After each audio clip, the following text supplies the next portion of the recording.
नमस्कार मित्रांनो, पुन्हा एकदा तुम्हा सगळ्यांचं स्वागत आहे माझ्या यूट्यूब चॅनलमध्ये, ज्याचं नाव आहे learn more with JP sir. मित्रांनो, आपली एक्सेलची सिरीज सध्या चालू आहे, ज्याच्यामध्ये आपण एक्सेल पूर्ण डिटेलमध्ये शिकण्याचा प्रयत्न करत आहोत. आजच्या व्हिडिओमध्ये आपण डेटा टॅब शिकणार आहोत. डेटा टॅब हे एक एक्सेलमधील खूप इम्पॉर्टंट असं ॲनालिसिस टूल आहे. त्याच्यामध्ये वेगवेगळे फंक्शनचा वापर करून आपण डेटा ॲनालिसिस करत असतो. तर ते आज आपण आजच्या व्हिडिओमध्ये पूर्ण डिटेलमध्ये शिकण्याचा प्रयत्न करणार आहोत. या ठिकाणी तत्पूर्वी माझे व्हिडिओ जर तुम्हाला आवडत असतील तर माझ्या व्हिडिओला लाईक करा, चॅनलला सबस्क्राईब करा आणि जास्तीत जास्त तुमच्या मित्रांपर्यंत शेअर करा मित्रांनो. चला तर मग जास्त वेळ वाया न घालवता आजच्या व्हिडिओला सुरुवात करूया आणि आपल्या एक्सेलचा झिरो टू हिरोचा प्रवासाला सुरुवात करूया मित्रांनो.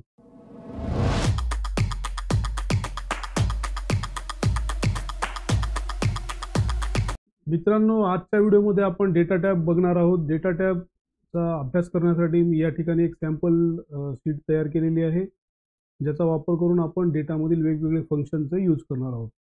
तर सर्वप्रथम डेटा टॅबवरती क्लिक करा आणि तुम्हाला सगळ्यात पहिले एक ग्रुप दिसेल, ज्याचं नाव आहे गेट अँड ट्रान्सफॉर्म डेटा.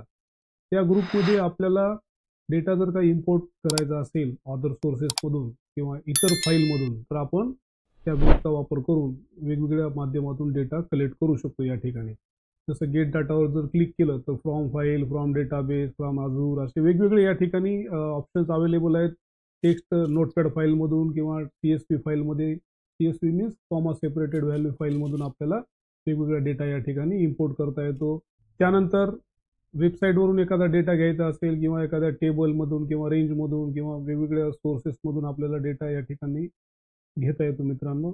त्यानंतर जे आपण कनेक्शनच्या माध्यमातूनही एक्झिस्टिंग डेटावर कॉमन सोर्सेसमधून आपण समजा काही डेटा इम्पोर्ट करायचा असेल तर आपण या ठिकाणी एक्झिस्टिंग कनेक्शनचा वापर करून डेटा इम्पोर्ट करू शकतो. त्यानंतर आपण जे घेतलेला डेटा आहे वेगवेगळ्या सोर्सेसच्या माध्यमातून त्यांना रिफ्रेश वगैरे करण्यासाठी रिफ्रेशिंग ऑल हा ऑप्शन आपल्याला वापरता येतो. क्वेरीज अँड कनेक्शन इथून बिल्डअप करता येतात मित्रांनो. त्यानंतर पुढचा जो मेनू आहे, पुढचा जो ग्रुप आहे तो आहे सॉर्ट अँड फिल्टर. हे मेनू हा जो ग्रुप आहे आपण या पूर्वी होम मेनूच्या व्हिडिओमध्ये आपण बघितलेला आहे मित्रांनो. सॉर्ट आणि फिल्टर हे पूर्ण डिटेल या ठिकाणी तुम्हाला भेटतात. आपण डेटा जर सॉर्ट करायचा असेल, अल्फाबेटिकली अरेंज करायचा असेल, असेंडिंग ऑर्डर किंवा डिसेंडिंग ऑर्डर, आपण या ठिकाणी A to Z किंवा Z to A अशा पद्धतीने सॉर्ट करू शकतो. त्यानंतर फिल्टर बटनचा वापर करून आपण डेटा अनालिसिस करू शकतो. एखाद्या स्पेसिफिक व्यक्तीचा डेटा जर आपल्याला बघायचा असेल, फिल्टर बटन ऑन करा या ठिकाणी आणि एखाद्या एम्प्लॉईच्या नावानुसार बघू शकता किंवा आयटमच्या नेमनुसार तुम्ही क्वांटिटी किती सेल झाली, किती अमाऊंट होती, किती पैसे झाले हे आपण या ठिकाणी डिटेलमध्ये अनालिसिस करू शकतो. समजा आपल्याला LED किती सेल झाल्या बघायचं तर ओके करा. कोण कोण आपले एम्प्लॉई आहेत जे LED सेल करतात त्यांचे नाव आलेत आणि त्यांनी किती क्वांटिटी सेल केल्या, त्याची अमाऊंट काय होती ते आपल्याला रेट आणि अमाऊंट या ठिकाणी अनालिसिस करायला भेटलं या फिल्टरच्या माध्यमातून. समजा क्लिअर केलं तर नॉर्मलमध्ये पूर्वीसारखं येऊन जातं मित्रांनो. त्यानंतर टेक्स्ट टू कॉलम एक ऑप्शन आहे. समजा जर आपण हे नावं या ठिकाणी कॉपी पेस्ट करूया आणि समजा आपल्याला जे एकाच सेलमध्ये आहेत, आपल्याला वेगवेगळ्या सेलमध्ये फर्स्ट नेम आणि लास्ट नेम आपल्याला जर करायचं असेल तर आपण हे टेक्स्ट टू कॉलम या पर्यायाचा वापर करू शकतो.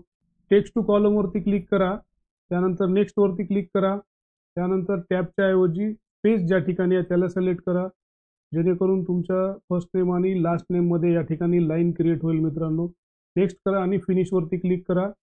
लास्ट नेम जे आहे ते ऑटोमॅटिकली नेक्स्ट कॉलममध्ये शिफ्ट झालेलं आहे मित्रांनो. म्हणजे तुम्हाला कॉपी पेस्ट करा, कट पेस्ट करा या भानगडीचा गरज नाही. ऑटोमॅटिकली फर्स्ट नेम वेगळ्या कॉलममध्ये, सेकंड नेम वेगळ्या कॉलममध्ये या ठिकाणी शिफ्ट झालेला आहे. त्यानंतरचा ऑप्शन आहे फ्लॅश फिल. फ्लॅश फिलचा वापर करून आपण या ठिकाणी सेपरेट जे नाव आहे ते आपण एकाखाली एक ऑटोमॅटिकली घेऊ शकतो. फर्स्ट नेम टाईप करा गिरीश, एंटर प्रेस करा आणि इथं पूर्ण सिलेक्ट करा, कंट्रोल E प्रेस करा. पूर्ण फर्स्ट नेम ऑटोमॅटिकली या ठिकाणी दुसऱ्या कॉलममध्ये येऊन जातात. आता लास्ट नेम 1-2 टाईप करावं लागेल मित्रांनो आपल्याला. जसंही तुम्ही तिसरं करसाल ऑटोमॅटिकली सगळे खाली तुम्हाला दिसतील फेंटमध्ये. फक्त इथे या ठिकाणी एंटर प्रेस करा, ऑटोमॅटिकली पुढचे देखील या ठिकाणी टाईप होऊन तुम्हाला भेटतात मित्रांनो. अशा पद्धतीनं आपण फ्लॅश फिलचा वापर करून सेपरेट सेलमध्ये किंवा सेपरेट कॉलममध्ये डेटा आपण स्प्लिट करू शकतो. त्यानंतर मित्रांनो पुढचा ऑप्शन आहे रिमूव्ह डुप्लिकेट्स. रिमूव्ह डुप्लिकेट्सचा वापर करण्यासाठी आपण सर्वात अगोदर आयटमला कॉपी करून घेऊया, त्या ठिकाणी पेस्ट करूया. त्यानंतर एक एक सेल एक्स्ट्रा सिलेक्टेड करूया. रिमूव्ह डुप्लिकेट्सवरती क्लिक करा. कॉलम एल सिलेक्टेड राहील. ओके करा. 7 duplicate values found and removed, 7 unique values remaining. Okay. जे डुप्लिकेट व्हॅल्यूज होत्या त्या ठिकाणी एक्सेलनं डिलीट करून टाकलेले आहेत आणि आपल्याकडे जे काही फक्त युनिक व्हॅल्यू आहेत तेवढ्याच फक्त शिल्लक आहेत. म्हणजे डबल जे नाव होते ते एक्सेलनं या ठिकाणी काढून टाकलेले आहेत.